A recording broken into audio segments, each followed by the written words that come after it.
موقع پر جو حضور نے کافروں سے فدیہ قبول کیا اس وقت یہ حکم نہیں آیا تھا. یہ سرکار دو عالم کا اپنا اجتہاد تھا.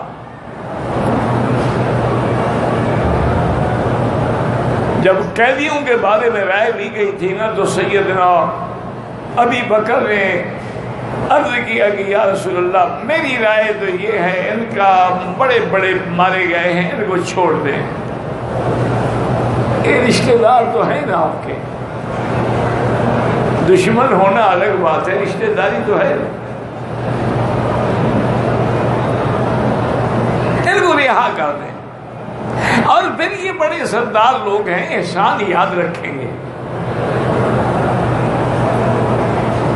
سب سے پوچھتے آئے حضور, آپ نے فرمایا عمر تیری کیا رائے ہے؟ اس نے کہا یا رسول اللہ میں صدیق کی مخالفت نہیں کرتا, لیکن میری رائے یہ ہے کہ آپ علی کو بھی حکم دیں, مجھے بھی حکم دیں, جعفر کو بھی حکم دیں, تلوار لے کے ہم اپنے رشتہ داروں کی گردنیں اتار دیں.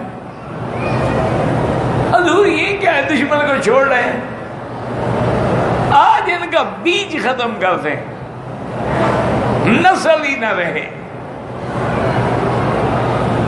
حضور نے فرمایا عمر تم ماشاءاللہ بڑے سخت ہو, تورات میں بھی تیری تعریف یہی ہے کہ قدن من حدید, وہ لوہے کا سینگ ہے, نرم نہیں ہو سکتا. انہوں نے کہا ٹھیک ہے پھر آپ جو فیصلہ فرمائیں. ایک تو ہے نا آپ کا حکم, وہ تو میں مانوں گا, ایک ہے رائے. رائے میری یہی ہے کہ ان کو نہ چھوڑیں. حضور نے فدیہ قبول کیا, حتیٰ کہ حضور صلی اللہ علیہ وسلم کے داماد تھے عمرو بن العاص, بی بی زینب کے گھر والے, حضور کی جو بڑی بیٹی ہے. اس وقت کافروں سے نکاح جائز تھے.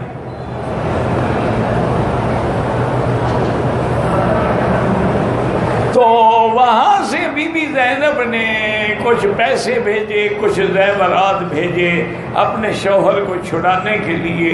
اور جب وہ فدیے کا مال حضور کے سامنے رکھا گیا تو اس میں ایک ایک ہار وہ بھی تھا جو بی بی خدیجہ نے بیٹی کو دیا تھا شادی پر. فبکا رسول اللہ صلی اللہ علیہ وسلم. بیٹیاں کمزوری ہوتی ہے پر دعا کریں حیا والی ہو. بیٹیاں با حیا ہوں تو نسل جلتی ہے, عزت ہوتی ہے, عظمت ہوتی ہے, گھر کی اصلاح ہوتی ہے. اور اگر بیٹیاں بے حیا بن جائیں تو پھر فلم ایکٹر بنتی ہیں, ماڈل بنتی ہیں.